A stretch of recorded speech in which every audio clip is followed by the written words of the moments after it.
On est en pleine période justement de négociation gouvernementale. Peut-être, Loretta Onkelings, qu'est-ce qu'il faudrait dans les prochains programmes de gouvernement justement pour faire avancer cette cause de la femme, et cette égalité, cette parité homme-femme? Mais je crois qu'il faudrait en tout cas arriver, comme pour la Commission européenne, à tendre vers la parité complète de l'équipe au gouvernement.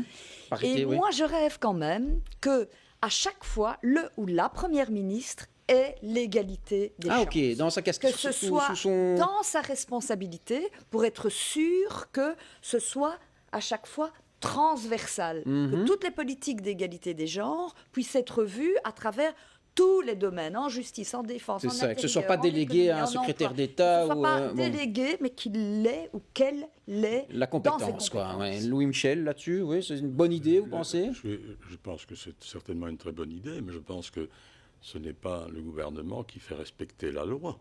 Je m'excuse, mais donc c'est pas vraiment vers le gouvernement qu'il faut se tourner. C'est qui alors? Que le gouvernement peut impulser une orientation, oui, mais si la loi est, elle doit être respectée. Donc nécessairement quelqu'un. Il faut donner les moyens à une organisation pour le faire. Oui, Michel.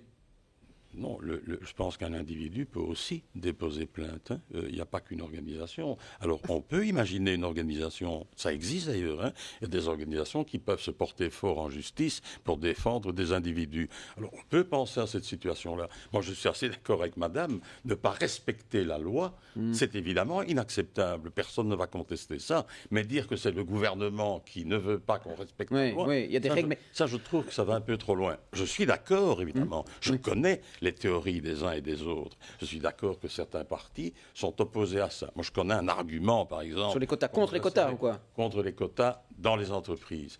C'est l'argument très simple, c'est de dire, mais le public, la puissance publique, n'a pas à s'immiscer dans les choix des dirigeants des entreprises privées. Ça, ce sont des discours que j'entends, que j'ai entendus au Parlement européen. C'est pas le mien. Il faudrait déjà que les pouvoirs publics donnent l'exemple. Parmi les SPF, par exemple, il n'y a qu'une femme sur 10 qui est présidente. Donc, là aussi, effectivement, il y a quelque chose à faire. Mais je suis absolument d'accord avec ça. Oui. Sylvie Losberg, est-ce que vous, le Conseil des femmes francophones, est-ce que parfois vous hésitez en justice, justement, alors vous? Oui. Oui. Oui, tout à fait. Contre, parce que les quotas ne sont pas respectés, par exemple? Alors, on ne le fait pas sur la question des quotas, mais évidemment, on pourrait le faire. Cela dit, le Conseil est très peu financé, comme beaucoup d'associations de femmes. Donc, c'est aussi un problème, je trouve, en Belgique. Et c'est pour ça que c'est important que les niveaux de pouvoir s'impliquent davantage. C'est que la Belgique a délégué beaucoup au monde associatif sur les questions de bien-être de la population, etc. Et c'est vrai qu'en général, c'est les associations qui portent plainte et qui se battent. Mais aujourd'hui, avec les coupes budgétaires, le monde associatif est sous pression. Et on voit bien aussi que politiquement, effectivement, on a la NVA, le Vlaams Belang et quelques autres partis qui sont contre les droits des femmes. Et donc là, il faut jouer, je pense, sur plusieurs tableaux.